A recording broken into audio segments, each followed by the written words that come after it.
औज़ु बिल्लाहि मिनश्शैतानिर्रजीम बिस्मिल्लाहिर्रहमानिर्रहीम। इस वक्त टोगो के मकामी वक्त के मुताबिक 16 सितंबर के आखिरी लम्हात चल रहे हैं। 17 सितंबर आई जाती है, जबकि पाकिस्तान के वक्त के मुताबिक इस वक्त 17 सितंबर शुरू हो चुका हुआ है। तो इस लम्हे जो बातें मैं करने लगा हूँ उसमें खिलाफ मामूल ना कोई दलील है, ना कोई लॉजिक्स हैं,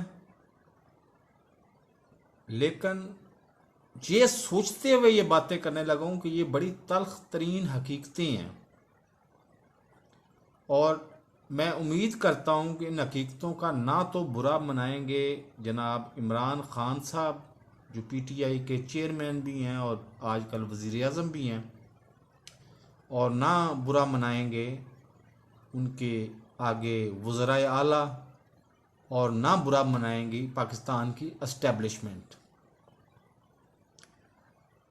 ये बड़ी ही बदकिस्मती की बात है कि आज 75 साल गुजरने के बाद भी हम उसी दौराए पे खड़े हुए हैं जहां पे 75 साल पहले खड़े हुए थे। यानी आज भी हमारे सामने एक मुसीबतों के पहाड़ हैं और उन पहाड़ों के आगे जाके कहीं कामयाबी का कोई रास्ता हो तो वो हो, वरना पाकिस्तान में कामयाबी का रास्ता दूर दूर तक कहीं नज़र नहीं आता, या खुशहाली का रास्ता दूर दूर तक नज़र नहीं आता। क्या वजह है कि आजकल के इमरान खान साहब दुनिया के माने हुए, पाकिस्तान के सिर्फ नहीं दुनिया के माने हुए ईमानदार तरीन वजीर आजम भी हैं और दुनिया के माने हुए टैलेंटेड और अहल तरीन वजीर आजम भी हैं, लेकिन वो फिर नाकाम क्यों हैं? नाकामियों में दो तीन छोटी छोटी वजूहत आपको बता देता हूं। वो हैं बहुत बड़ी, लेकिन मैं छोटे छोटे लफ्जों में बता देता हूं। एक तो वजह ये है कि वो उनके अंदर उनकी जाती खामी ये है कि वो बहुत कुछ होने के बाद भी वो अभी तक क्रिकेट, जाहिर है क्रिकेट सारी जिंदगी उन्होंने क्रिकेट खेली है और क्रिकेट में बतौर कैप्टन उन्होंने रोल अदा किया है, तो वो आज भी थोड़े से जिद्दी वाकया हुए हैं।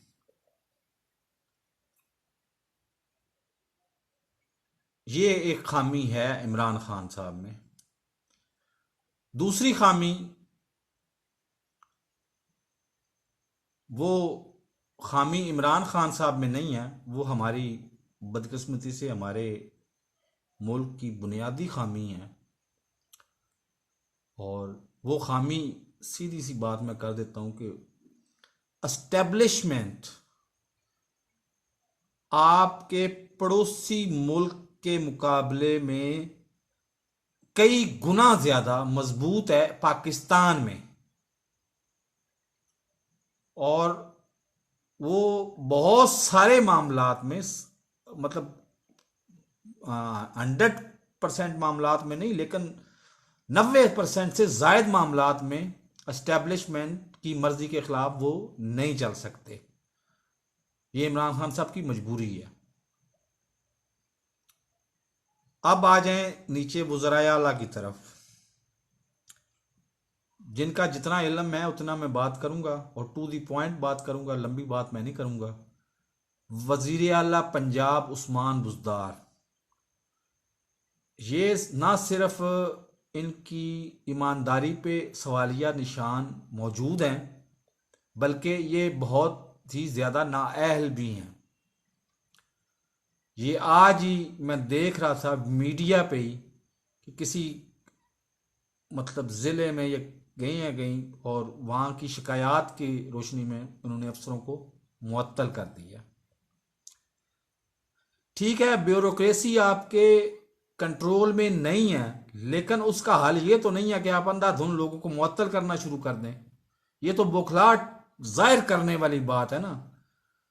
आप माने या ना माने, आप बौखलाए हुए और सवालिया निशान, करप्शन के हवाले से सवालिया निशान ज़दा वज़ीर आला हैं। और अगर आपको इमरान खान किसी वजह से नहीं निकाल रहे तो आपको खुद ही स्टेप डाउन कर जाना चाहिए और किसी अहल वजीर आला को आगे आना चाहिए। उसमें बहुत से नाम हैं, अब नाम मैं लूंगा तो फिर आगे नई कंट्रोवर्सी शुरू हो जाएगी। बहरहाल बहुत बड़े नाम हैं, उसके बाद वो मेरे जेहन में भी हैं। उसके बाद बलूचिस्तान, बलूचिस्तान में वजीर आला इसलिए बेमानी हो जाता है कि एक तो एस्टेब्लिशमेंट का रोल ज़्यादा बलूचिस्तान में है, और दूसरे नंबर पे बलूचिस्तान में वज़ीर आला के खिलाफ अदम एतमाद की तारीख भी पेश हो चुकी है। उनकी ज़ात के बारे में मैं नहीं जानता कि अहलियत उनकी कितनी है और वो कितने एक बेईमान हैं और कितने एक ईमानदार हैं। उनकी ज़ात के बारे में मैं नहीं जानता, सच्ची बात है। और यही हाल केपीके में भी है, सेम एज इट बलूचिस्तान वाला हाल केपीके में भी है। हाँ, अलबत्ता सिंध के वज़ीर आला, सिंध के वज़ीर आला ना सिर्फ चालाक तरीन और करप्ट तरीन वज़ीर आला हैं, बल्कि उनकी करप्शन ऑलमोस्ट साबित हो चुकी हुई है और वो भागने की तैयारियां कर रहे हैं।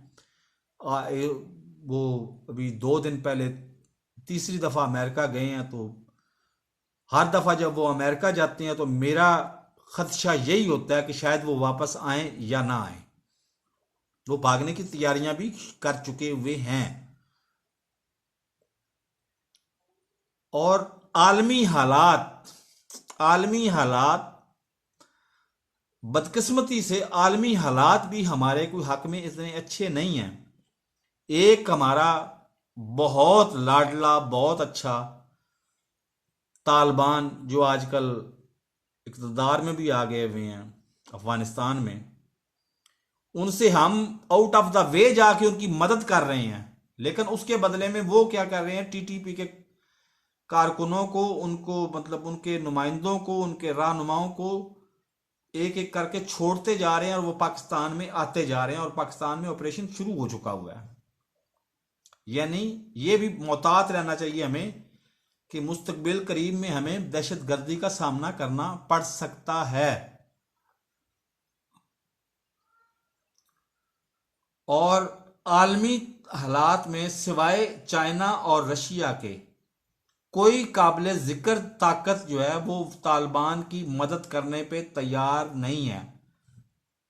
और जिस तरह से मदद पाकिस्तान कर रहा है उस तरह की मदद तो आर्मी तौर पे चाइना और रशिया भी नहीं कर रहे। तो ये खुशकिस्मती हो सकती है कि तालिबान को खुद एहसास हो जाए कि हमारी असल औकात क्या है और हम किसकी मदद से हुकूमत में बैठ के हुकूमत आज तक चला रहे हैं। उनके लिए 24 घंटे भी हुकूमत चलाना मुमकिन नहीं था, तो कुछ हम उसके लिए भी मतलब बेहतरी करें, कुछ उस मुल्क के अंदर भी अमल रहने दें। हम सिरे से ये ना करें कि जी हम चूंकि हमने अपना नजरिया लेना है, हमने मर्जी अपनी करनी है अपने मामलात में, लेकिन मदद भरपूर आपसे लेनी है। और ये इसी तरह से same as it is Pakistan की इस्टेब्लिशमेंट को भी सोचना चाहिए। लेकिन बदकिस्मती से कोई भी 110%, 90%, 95% हर कोई ठीक काम कर रहा है, लेकिन 110% कोई भी अपनी जगह पे ठीक काम नहीं कर रहा। तो ये हालात मिलजुल के मतलब आखिर में मैं यही लफ्ज़ बोल सकता हूँ कि रल मिल के खूब विगाड़ी साड़ी खेड प्यार रकीबां दी, रकीबां ने रल मिल के खूब विगाड़ी साढ़े प्यार दी खेड रकीबां